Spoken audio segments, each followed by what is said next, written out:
Perkenalkan, kami dari anggota kelompok 4 yang beranggotakan Evi Nur Khotimah, kedua Winda Sari, yang ketiga Hamimatus Sofia, yang keempat saya sendiri Siti Alimatus Sa'diyah, yang kelima Nurul Iza. Materi yang pertama akan disampaikan oleh saudari Evi Nur Khotimah. Baik, saya akan menjelaskan tentang khalifah. Secara etimologi, khalifah adalah pengganti, wakil, atau orang yang datang setelah orang lain kemudian menggantikan tempatnya.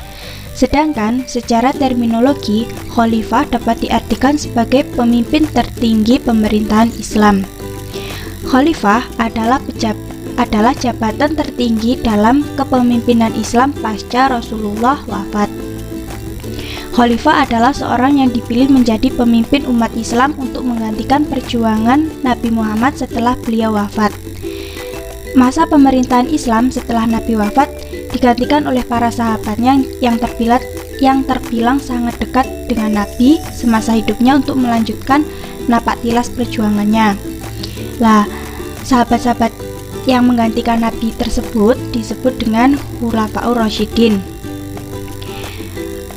Khulafaur Rasyidin secara etimologi berasal dari kata khulafa yang berarti pemimpin, dan ar-rasyidin bisa diartikan sebagai arif dan bijaksana. Khulafaur Rasyidin berarti para khalifah yang mendapat petunjuk. Khulafaur Rasyidin adalah para khalifah atau pemimpin umat Islam yang sangat terkenal akan kemuliaan dan keilmuan mereka. Sahabat Nabi yang telah menggantikan adalah Abu Bakar As-Siddiq yang memerintah pada tahun 632 sampai 634 Masehi, Umar bin Khattab yang memerintah pada tahun 634 sampai 644 Masehi, Utsman bin Affan 644 sampai 656 Masehi, dan Ali bin Abi Thalib yang memerintah pada tahun 656 sampai 661 Masehi yang akan dijelaskan pada subbab selanjutnya. Yang selanjutnya adalah proses pemilihan dan strategi dakwah Khulafaur Rasyidin. Yang pertama adalah Khulafaur Rasyidin Abu Bakar lahir beberapa lama setelah Nabi Muhammad lahir. Nama asli adalah Abdullah ibnu Abi Quhafa bersahabat dari kecil. Pada masa jahiliyah bernama Abdul Ka'bah. Beliau lahir pada 572 Masehi di Mekah. Meski Abu Bakar hidup di zaman jahiliyah, kebaikan sudah melekat pada diri Abu Bakar. Abu Bakar adalah sahabat Nabi yang dikenal kedermawanannya. Sifatnya yang lembut dalam bertutur kata dan sopan dalam bertindak merupakan sifat bawaannya. Demi membela kaum muslimin yang tertindas di Mekah, Abu Bakar mengeluarkan hartanya. Ditunjukkan dari salah satu kisah yang menunjukkan bahwa beliau sangat dermawan ketika ia menebus Bilal bin Rabah dari tangan majikannya yaitu Umayyah bin Khalaf.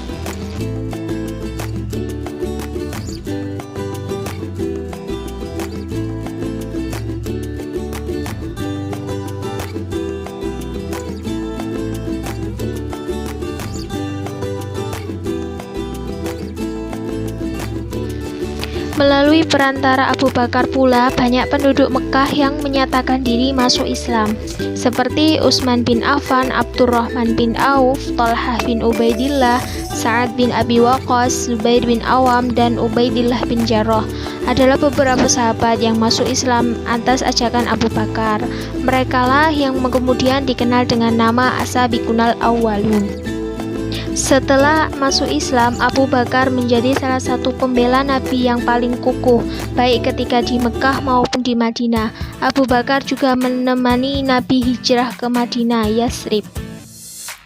Kemudian proses terpilihnya Khalifah Abu Bakar As-Siddiq. Setelah Rasulullah wafat, kaum muslimin dihadapkan dengan problem yang berat karena Nabi sebelum meninggal tidak berpesan apa dan siapa yang akan menggantikan beliau sebagai pemimpin umat. Suasana wafat Rasul menjadikan umat Islam dalam kebingungan. Hal ini karena mereka sama sekali tidak siap kehilangan beliau, baik sebagai pemimpin, sahabat, maupun sebagai pembimbing yang mereka cintai. Pada waktu itu, Sa'ad bin Ubadah mengajukan wacana dan gagasan. tentang siapa yang pantas untuk menjadi pemimpin sebagai pengganti Rasulullah, yaitu bahwa kaum Ansor yang pantas memimpin kaum muslimin, dengan alasan bahwa golongan Ansorlah yang lebih banyak menolong Nabi dan kaum Muhajirin dari kejaran dan penindasan orang-orang Quraisy. Pada waktu itu kaum Ansor melakukan pertemuan di rumah Sakifah Bani Sa'idah, yang di sana juga diwakili oleh ada kaum Muhajirin perwakilan, yang kaum Ansor pada saat itu nyaris sepakat untuk mengangkat dan membaiat Sa'ad bin Ubaidah menjadi khalifah. Namun kaum Muhajirin yang diwakili oleh Abu Bakar menolaknya dengan tegas, karena kaum Muhajirin lah yang lebih dulu memeluk agama Islam. Kaum Muhajirin dengan perjuangan yang berat selama 13 tahun menyertai Nabi dan membantunya mempertahankan Islam dari gangguan dan penindasan kaum kafir Quraisy di Mekah. Kemudian Abu Bakar mengusulkan dua orang Muhajirin untuk menjadi pengganti Rasulullah sebagai khalifah, yaitu Umar bin Khattab dan Abu Ubaidah bin Jarrah. Namun keputusan itu ditolak oleh keduanya karena merasa belum siap. Umar dan Abu Ubaidah malah balik menunjuk Abu Bakar sebagai khalifah pengganti Rasulullah. Dengan segera Umar mengayunkan tangan ke tangan Abu Bakar dan mengangkat tangan Abu Bakar dan membaiatnya, lalu diikuti oleh Abu Ubaidah. Pada saat itu akhirnya disetujui oleh kaum Ansor dan kaum Muhajirin untuk kedua kaum itu membaiat Abu Bakar sebagai khalifah pengganti Rasulullah pada saat itu. Khalifah yang kedua adalah Khalifah Umar bin Khattab. Biografi Khalifah Umar bin Khattab, namanya adalah Umar ibnu Khattab dari Nufail al-Quraisy dari suku Bani Adi. Tidak ada yang tahu pasti kapan Umar bin Khattab dilahirkan. Beliau berasal dari kabilah suku Quraisy. Umar mengembalakan unta ayahnya pada masa remaja di pinggir kota Mekah. Selain bergulat, berkuda merupakan keahlian Umar bin Khattab secara fisik. Tubuh Umar kekar, kulitnya putih kemerah-merahan dan kumisnya tebal. Umar akrab dengan minuman keras dan perempuan pada masa jahiliyah. Umar sangat gigih dalam membela agama nenek moyangnya. Umar merupakan seorang yang sangat menentang dan memusuhi Rasulullah pada waktu itu. Pada waktu masa awal dakwah Islam di Mekah bersama Abu Hakam bin Hisham atau Abu Jahal, Umar merupakan tokoh Quraisy yang sangat ditakuti oleh kaum muslimin karena kekejamannya dan permusuhannya terhadap Islam. Maka pada waktu itu Nabi berdoa kepada Allah agar salah satu dari keduanya masuk Islam. Doa Nabi terkabul dengan masuknya Umar bin Khattab ke dalam agama Islam. Keislaman Umar terbukti membawa kemajuan pesat bagi Islam. Kaum muslimin menjadi berani terang-terangan melakukan sholat dan tawaf. Karena ketegasannya, Umar mendapat gelar atau julukan yaitu Al-Faruq, yang artinya membeda antara yang baik dan yang buruk. Umar membersamai Nabi hijrah ke Yatsrib. Umar dipersaudarakan dengan Utbah bin Malik pada saat di Yatsrib. Karena sifatnya yang tegas, tak jarang Umar mendebat Rasulullah seperti dalam perjanjian Hudaybiyah, sebab ia merasa perjanjian tersebut merugikan kaum muslimin. Namun di balik badannya yang kekar dan kuat serta wataknya yang keras dan tegas, Umar menyimpan sifat lembut dan perasa. Hatinya mudah tersentuh. Selanjutnya, proses pengangkatan dan gaya kepemimpinan Umar bin Khattab pada tahun 634 Masehi ketika pasukan muslim sedang bergerak menaklukkan Syam. Abu Bakar jatuh sakit. Saat itulah Abu Bakar berpikir untuk menunjuk satu orang penggantinya. Pilihannya jatuh pada Umar bin Khattab. Abu Bakar meminta penilaian dan sahabat besar mengenai Umar. Setelah semua sepakat mengenai Umar, Khalifah Abu Bakar kemudian mendikte sebuah teks yang berisi agar menunjuk Umar sebagai penggantinya. Maka demikian kaum muslimin pada tahun 634 Masehi atau 13 Hijriah membayat Umar sebagai khalifah. Setelah dibayat, Umar naik ke mimbar. Pada saat itu Umar sah menjadi khalifah. Untuk khalifah selanjutnya akan dijelaskan oleh pemateri berikutnya. Terima kasih. Warahmatullahi wabarakatuh. Selanjutnya kita akan membahas mengenai biografi. Yang pertama, biografi Khalifah Utsman bin Affan. Utsman bin Affan 6 tahun lebih muda dari Nabi. Kabilahnya Bani Umayyah merupakan kabilah Quraisy yang dihormati karena kekayaannya. Karena kekayaan tersebut mereka peroleh dari perdagangan. Keluarga Utsman juga kaya raya. Pada usia remaja, Utsman sudah mulai menjalankan usaha dagangnya ke berbagai negeri. Lewat Abu Bakar inilah Utsman masuk Islam. Akhirnya Utsman menerima ajakan Rasulullah memeluk Islam tanpa ragu. Tidak berapa lama Utsman menikah dengan Ruqayyah, putri Rasulullah SAW. Keimanannya tak pernah goyah, bahkan ketika ia disiksa oleh salah seorang pamannya dari Bani Umayyah untuk meninggalkan Islam dan kembali ke pangkuan agama nenek moyang. Selain sifatnya lemah lembut dan tutur katanya halus, Utsman seorang laki-laki pemalu. Suatu ketika Rasulullah bersabda, "Hai umatku, yang paling malu adalah Utsman bin Affan." Karena kelembutannya, banyak orang mencintai Utsman. Gambaran terkenal mengenai Utsman adalah kedermawanannya. Beliau selalu siap mendermawankan hartanya yang berlimpah, sama sekali tidak menjadikan Utsman kikir. Sejak masuk Islam, Utsman tidak bisa dipisahkan dari perjuangan menegakkan agama Islam. Di hadapan Rasulullah, Utsman mempunyai kedudukan mulia. Nabi sangat mengagumi ketampanan Utsman dan kemuliaan budi pekertinya. Nabi menikahkan Utsman dengan Ummu Kulsum, salah satu putri Rasulullah setelah Ruqayyah wafat. Pernikahannya dengan dua putri Nabi inilah yang menjadikan Utsman dijuluki Dzun Nurain, yang artinya pemilik dua cahaya. Kedudukan Utsman yang begitu mulia di sisi Nabi membuatnya sangat dihormati oleh kaum muslimin. Pada masa Abu Bakar dan Umar, pendapat Utsman senantiasa didengarkan dan diperhatikan. Selanjutnya kita akan membahas mengenai Khalifah Ali bin Abi Thalib. Ali bin Abi Thalib lahir pada hari Jumat tanggal 13 Rajab di kota Mekah sekitar tahun 600 Masehi.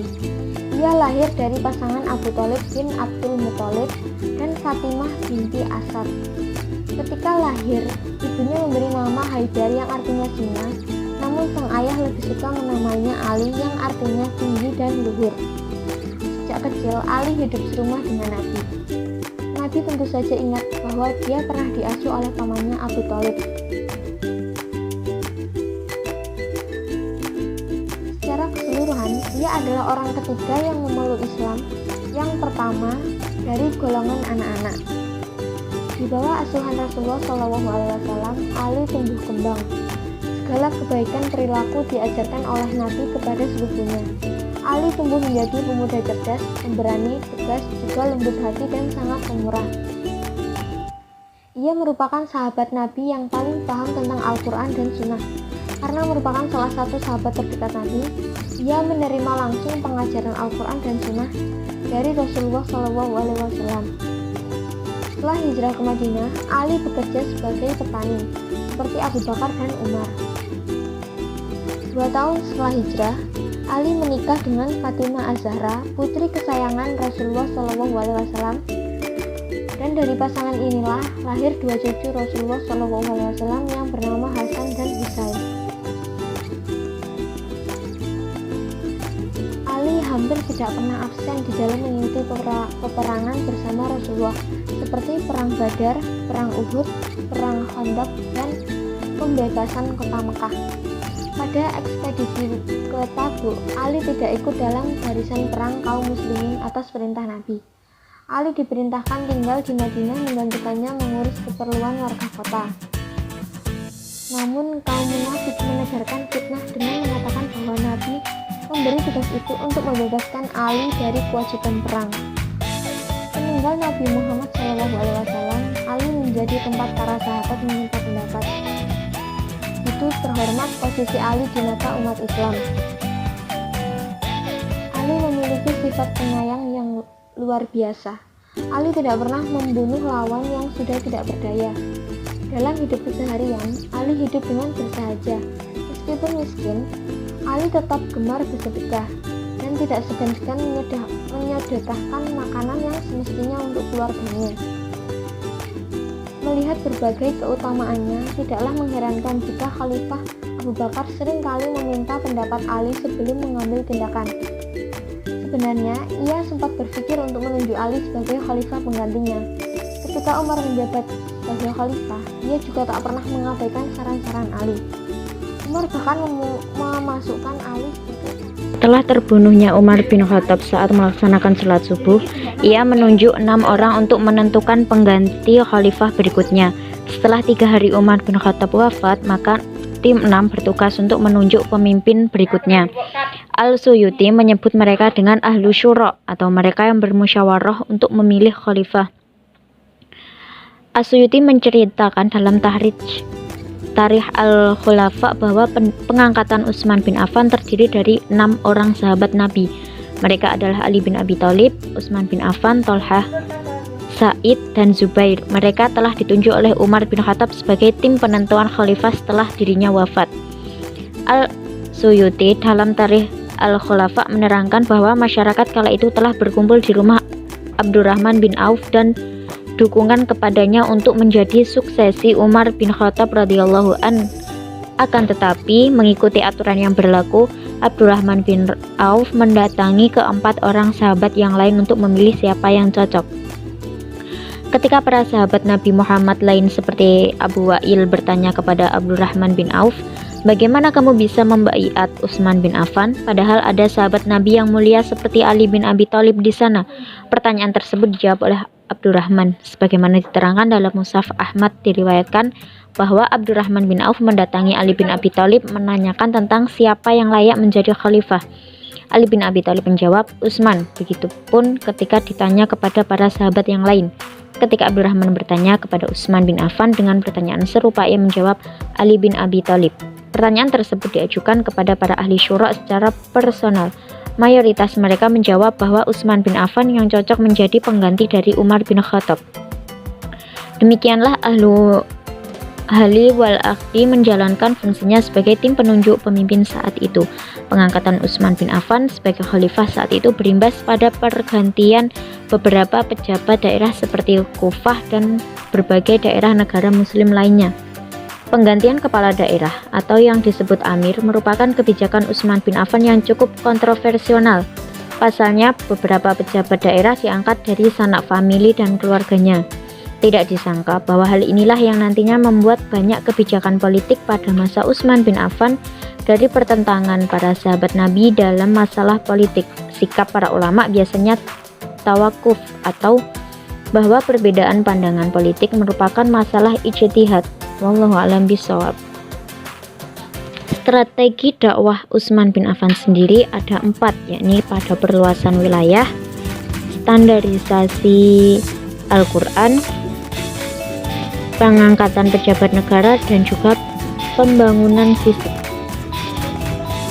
Sedangkan proses pengangkatan Ali bin Abi Thalib menjadi khalifah, yakni sebelumnya itu banyak yang tidak suka jika Ali bin Abi Thalib diangkat menjadi khalifah, mengingat usianya yang masih sangat muda pada saat itu.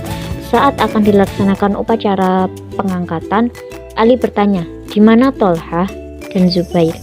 Thalhah dan Zubair ialah senior yang paling unggul di antara kaum muslim kebanyakan. Hanya mereka yang berhak menentukan siapa yang akan menjadi khalifah. Akan tetapi mereka berdua tidak hadir, sehingga para muslim membaiat Ali. Ali resmi menjadi khalifah setelah menyatakan sumpah setianya.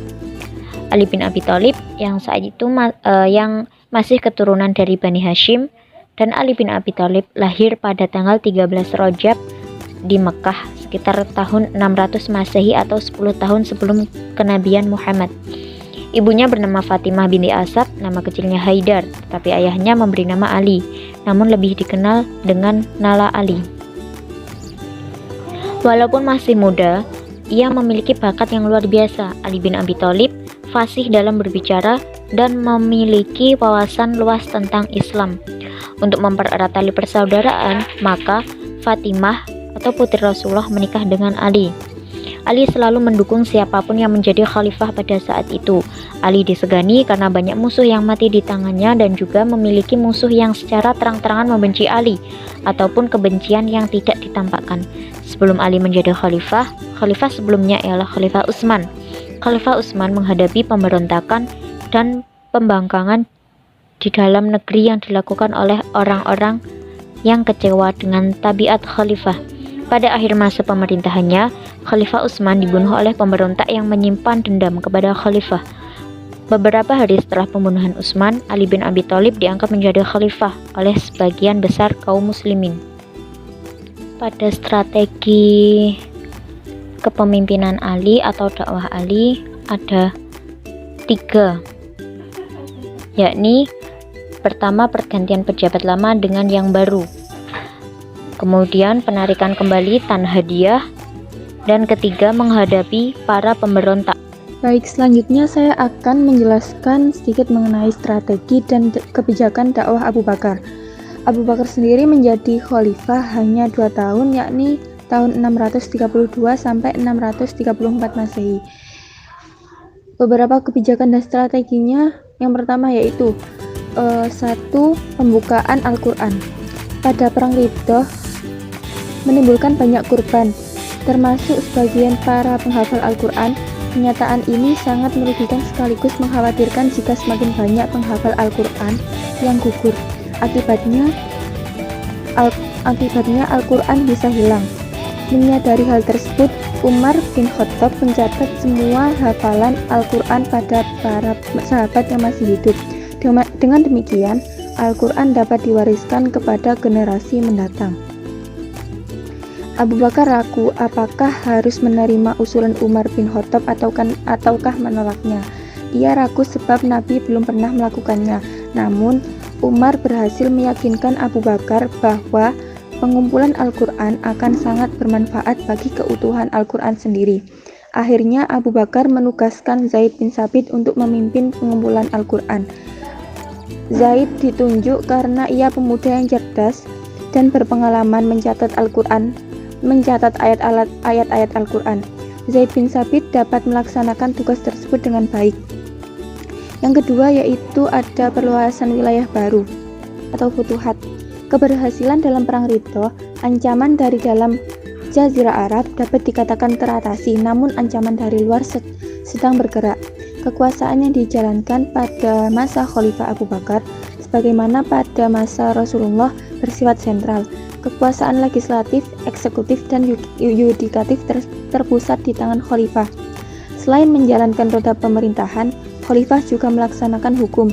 Meskipun demikian, seperti juga Nabi Muhammad, Abu Bakar selalu mengajak sahabat-sahabat besarnya bermusyawarah. Ketika Abu Bakar menjabat sebagai khalifah pertama, ia berusaha mewujudkan keinginan tersebut dalam upaya perluasan wilayah kekuasaan Islam ke daerah Syria. Untuk keperluan tersebut, Abu Bakar menugaskan 4 orang panglima perang, yakni yang pertama Yazid bin Abu Sufyan yang ditugaskan di Damaskus, yang kedua Abu Ubaidah bin Jarrah ditugaskan di Homs sebagai panglima besarnya, yang ketiga ada Amr bin As ditugaskan di Palestina, yang keempat ada Surahbil bin Hasan ditugaskan di Yordania. Selanjutnya ada bidang eksekutif. Beberapa kebijakan Abu Bakar dalam pemerintahan atau kenegaraan dapat diuraikan sebagai berikut. Yang pertama ada bidang eksekutif. Pendelegasian terhadap tugas-tugas pemerintahan di Madinah maupun daerah. Misalnya untuk pemerintahan pusat menunjuk Ali bin Abi Thalib, Utsman bin Affan, dan Zaid bin Tsabit sebagai sekretaris dan Abu Ubaidah sebagai bendaharawan, serta Umar bin Khattab sebagai hakim agung. Untuk daerah kekuasaan Islam dibentuklah provinsi-provinsi dan untuk setiap provinsi. yang piada pertahanan dan keamanan. Dengan mengorganisasikan pasukan-pasukan yang ada untuk mempertahankan eksistensi keagamaan dan pemerintahan, pasukan itu disebarkan untuk memelihara stabilitas di dalam maupun di luar negeri. Di antara panglima yang ditunjuk adalah Khalid bin Walid, Musan Nabil Harisah, Amr bin As, Zaid bin Sufyan, dan lain-lain. Yang ketiga ada yudikatif. Fungsi kehakiman dilaksanakan oleh Umar bin Khattab dan selama masa pemerintahan Abu Bakar tidak ditemukan suatu permasalahan yang berarti untuk dipecahkan. Hal ini karena kemampuan dan sifat Umar sendiri dan masyarakat di kala itu dikenal alim. Yang tiada sosial ekonomi. Sebuah lembaga mirip Bait al-Mal, di dalamnya dikelola harta benda yang didapat dari zakat, infak, sedekah, harta rampasan, dan lain-lain. Penggunaan harta tersebut digunakan untuk gaji pegawai negara dan untuk kesejahteraan umat sesuai dengan aturan yang ada. Selanjutnya ada strategi dan kebijakan dakwah Umar bin Khattab. Yang pertama ada pengembangan wilayah Islam. Pada masa pemerintahan Umar bin Khattab, usaha pengembangan wilayah Islam terus dilanjutkan. Kemenangan dalam perang Yarmuk pada masa Abu Bakar membuka jalan bagi ulama untuk menggiatkan lagi usahanya. Dalam pertempuran di Ajnadin tahun 16 Hijriah, tentara Romawi dapat dikalahkan. Selanjutnya beberapa kota di pesisir Syria dan Palestina seperti Jaffa, Gizas, Ramla, Tipus, Uka, Askalon, dan Beirut dapat ditundukkan pada tahun 18 Hijriah dengan diserahkan sendiri oleh Patrik kepada Umar bin Khattab. Khalifah Umar bin Khattab melanjutkan perluasan dan pengembangan wilayah Islam ke Persia yang telah dimulai sejak masa Khalifah Abu Bakar. Pasukan Islam yang menuju Persia ini berada di bawah pimpinan Panglima Sa'ad bin Abi Waqqas. Khalifah Umar bin Khattab juga mengembangkan kekuasaan Islam ke Mesir. Selanjutnya ada poin mengeluarkan undang-undang. Di antara jasa dan peninggalan Umar bin Khattab selama ia menjabat khalifah adalah menertibkan pemerintahan dengan mengeluarkan undang-undang, diadakan kebijakan, peraturan perundang-undangan mengenai ketertiban pasar, ukuran dalam jual beli, dan mengatur keberhasilan jalan. Yang C ada membagi wilayah pemerintah. Khalifah Umar bin Khattab juga membagi daerah menjadi beberapa daerah pemerintahan, yaitu pemerintahan pusat dan pemerintahan daerah. Khalifah bertindak sebagai pemimpin pemerintahan pusat, sedangkan di daerah dipegang oleh para gubernur yang membantu tugas pemerintahan khalifah di daerah-daerah. Nanti ada poin membentuk beberapa dewan. Selain itu, Khalifah Umar bin Khattab juga membentuk beberapa dewan, di antaranya Dewan Perbendaharaan Negara dan Dewan Militer. Ia juga membentuk utusan kehakiman di mana hakim yang terkenal pada waktu itu adalah Ali bin Abi Thalib. Selanjutnya kita akan membahas mengenai kebijakan dakwah Utsman bin Affan. Setelah melalui proses yang panjang, maka terpilihlah Utsman bin Affan sebagai khalifah. Pada masa kekhalifahannya, langkah yang diambil ialah sebagai berikut. Yang pertama, perluasan wilayah. Pada masa Khalifah Utsman inilah pertama kali dibentuk Angkatan Laut untuk menyerang daerah kepulauan yang terletak di Laut Tengah. Pada masa ini juga dibangun kapal perang sehingga dapat menaklukkan wilayah hingga mencapai Asia dan Afrika. Yang kedua, sosial budaya. Membangun bendungan besar untuk mencegah banjir dan mengatur pembagian air ke kota, membangun jalan, jembatan, masjid, rumah, penginapan para tamu dalam berbagai bentuk, serta memperluas Masjid Nabawi di Madinah. Namun pada pertengahan kedua pemerintah Utsman, retak ditimpa perpecahan yang disebabkan karena kebijakan Utsman dalam mengganti para gubernur yang diangkat Umar yang didominasi dari keluarga Bani Umayyah. Yang ketiga, penetapan Mushaf Utsmani. Umat Islam pada masa Khalifah Utsman tinggal dalam wilayah yang sangat luas dan terpencar-pencar, sehingga penduduk masing-masing daerah tersebut membaca ayat-ayat Al-Quran menurut bacaan yang mereka pelajari dari tokoh sahabat yang terkenal dari wilayah mereka. Di Syriah, masyarakat mengacu pada bacaan Ubay bin Ka'ab. Di Kufah, masyarakat mengacu pada bacaan Abdullah bin Mas'ud. Persoalan tersebut menimbulkan perselisihan di kalangan kaum umat muslim. Untuk mengatasi hal tersebut, Khalifah Utsman membentuk sebuah tim yang bertugas untuk menyalin dan mengkodifikasikan ayat-ayat Al-Quran ke dalam satu mushaf resmi yang diketuai oleh Zaid bin Thabit.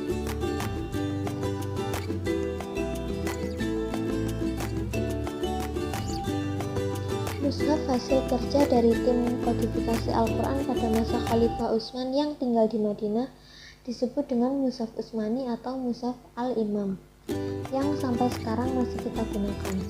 Bahan digunakan di seluruh penjuru dunia. Yang kedua, kita akan membahas mengenai kebijakan Ali bin Abi Thalib serta strategi dakwah. Strategi dakwah Ali bin Abi Thalib yang pertama adalah penggantian pejabat lama dengan yang baru.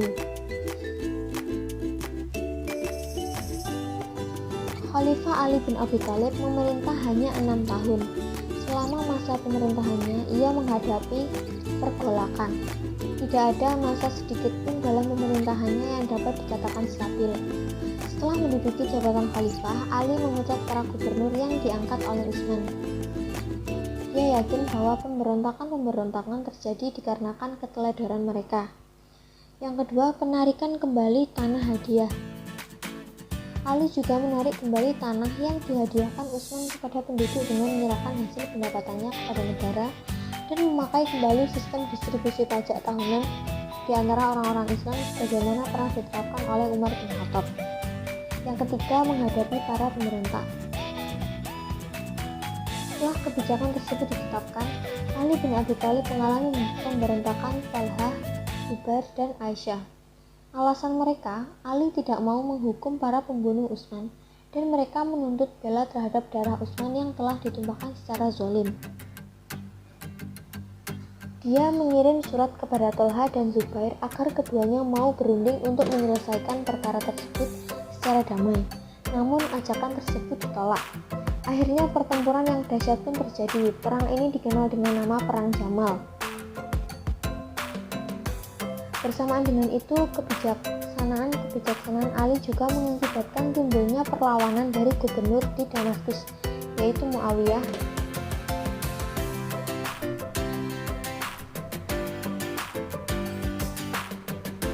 Yang didukung oleh sejumlah bekas pejabat tinggi yang merasa kehilangan kedudukan dan kejayaan. Pertempuran tersebut dikenal dengan Perang Siffin. Perang ini diakhiri dengan tahkim, tetapi tahkim ternyata tidak menyelesaikan masalah, bahkan menyebabkan timbulnya golongan ketiga, yaitu Khawarij, artinya orang-orang yang keluar dari barisan Ali. Akibatnya, di ujung masa pemerintahan Ali bin Abi Thalib, umat Islam terpecah menjadi 3 kekuatan politik, yaitu Muawiyah, Syiah, dan Al-Khawarij, atau orang-orang yang keluar dari barisan Ali. Yang selanjutnya, kebijakan dakwah Ali bin Abi Thalib. Yang pertama, kader-kader terbaik Rasulullah telah memimpin pemerintahan Islam selama 30 tahun. Kekuatan iman yang ada di atas dada mereka menciptakan motivasi yang kuat untuk melakukan aktivitas dakwah keluar Jazirah Arabia. Aktivitas mereka tersebut di dalam sejarah Islam dikenal dengan Futuhat Islamiyah. Yang kedua, sarana terbesar dakwah pada masa ini adalah pemerintahan dan kekuasaan.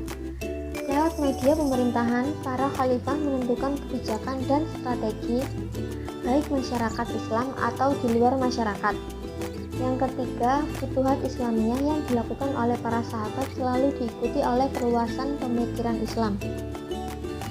Yang keempat, kesibukan kaum muslimin membuka wilayah dakwah baru tidak membuat mereka lupa memelihara dan mengembangkan pemikiran Islam.